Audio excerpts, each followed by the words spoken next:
All right, so our research proposal is going to be what is the effect of resistance training on weight loss in the recreationally exercised collegiate female?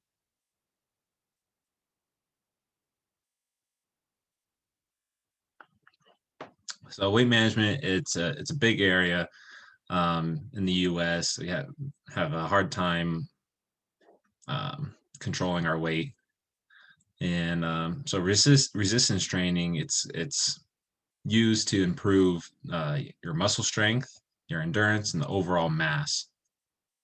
Um, and so another thing we wanted to look at too is our resting metabolic rate, which makes up about 60 to 70% of someone's total daily energy expenditure. So very big portion. So if you can increase that, you can have you can be able to eat more calories or lose more calories in a day. And so resistance training, it's been shown to be effective at increasing a person's RMR.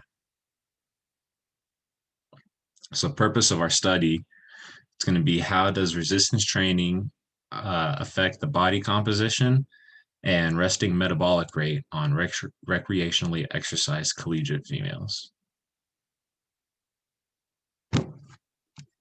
Okay, so for our literary review, we can go next slide. What we focused on was just finding research that was very close to our topic. There is very, very limited research at all on our target population. So we tried to find a lot of studies that gave us a lot of hope towards that our question would be effective towards our target population.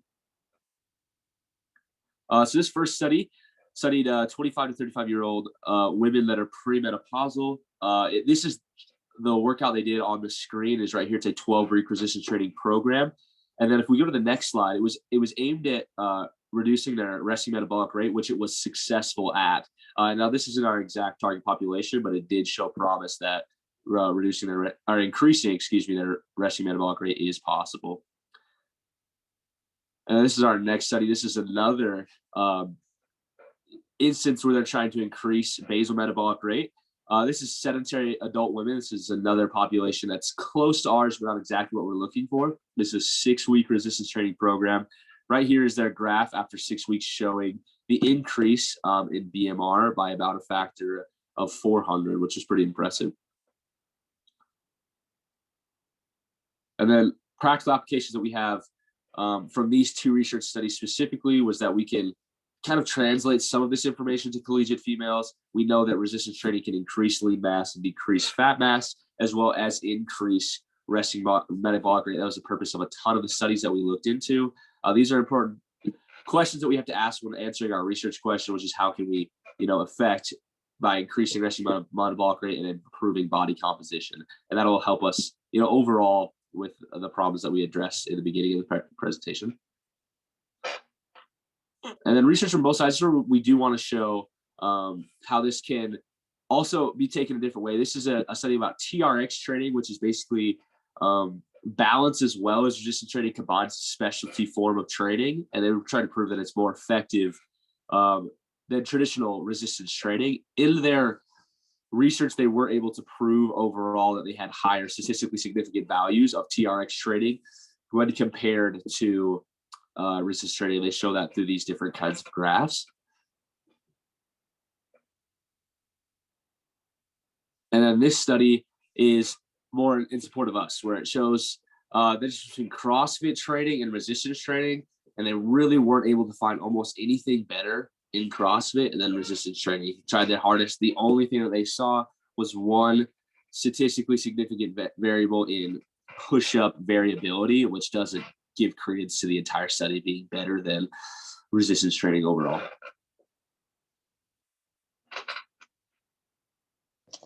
So with the study methods, so with the study methods, the biggest thing that we really, like I said, like our whole research was trying to figure out body composition for resting metabolic rates for recreationally exercised collegiate females, because there wasn't a lot found on females at all. Now we actually defined recreational exercise people as someone who exercised about 3 to 5 times per week for at least 30 minutes, but they weren't a part of an athletic team. They did it more that way. But yeah, so our hypothesis though is we hypothesize that the participants' RMR and lean mass will increase with their percent body fat will decrease while their percent body fat decreases. Now, Eric talked about our population of interest was collegiate females just because there isn't a lot of studies done on that. So we'll continue forward. So our sampling procedure, the way we're actually gonna recruit them to come do this study is we're gonna send out a campus-wide email to 7 different colleges. And we're actually gonna take the first 10 females from each college who fit into the inclusion criteria. And that would mean like they are recreationally exercised only. They weren't part of any athletic teams. And they also don't have any deliberating pre-existing disease. That's an important part, is we don't want to skew our study by that way. So we're looking for 70 participants throughout SUU. We're also going to be measuring like their height, weight, their 1 rep max, and then we're going to actually start to divide the groups randomly that way. So we're going to have one group, we're going to have a control group. We're going to have 35 females in there. We're also going to have a resistance training group with 35, and then we'll evaluate any significant difference before they begin the program, and then after the 16-week program is finished. That's how long we're going to be doing this study for. All right, next is the variables section.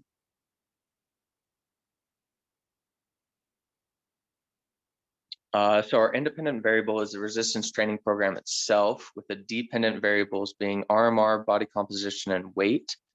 Then to implement the independent variables, basically, just as was previously mentioned, we're going to be taking their 1 rep max about 3 days before the program begins. The exercises are going to be bench press, bent over row, squat, and deadlift. And then throughout the resistance training program, they're going to work out about three times a week for roughly an hour. They're going to be doing that about every other day to allow for rest. And then progressive overload will follow as they begin at 50% of their 1 rep max, with 5 sets of 8 to 12 reps for each exercise.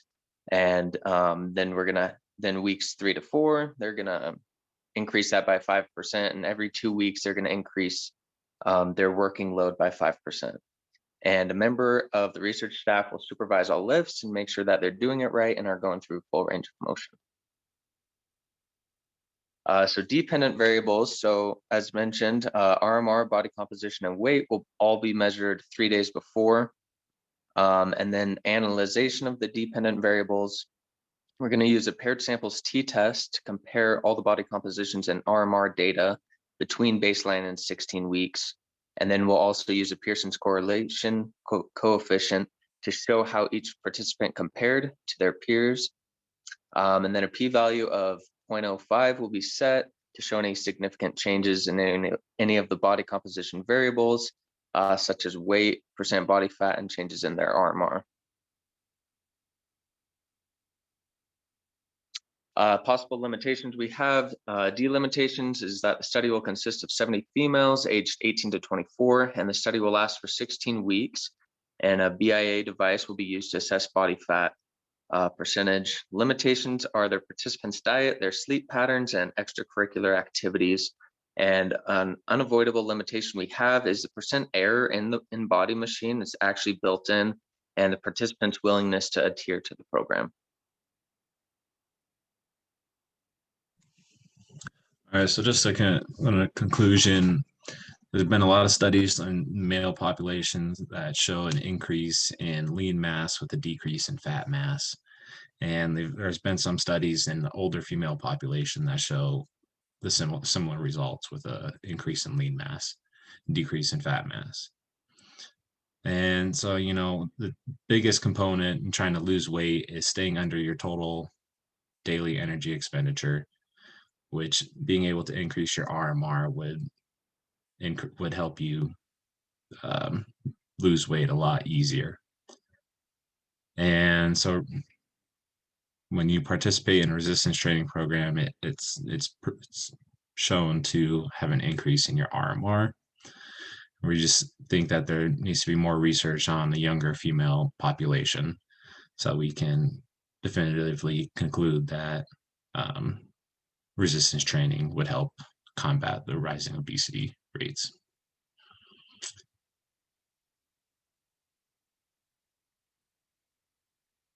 That's our references. And that's it.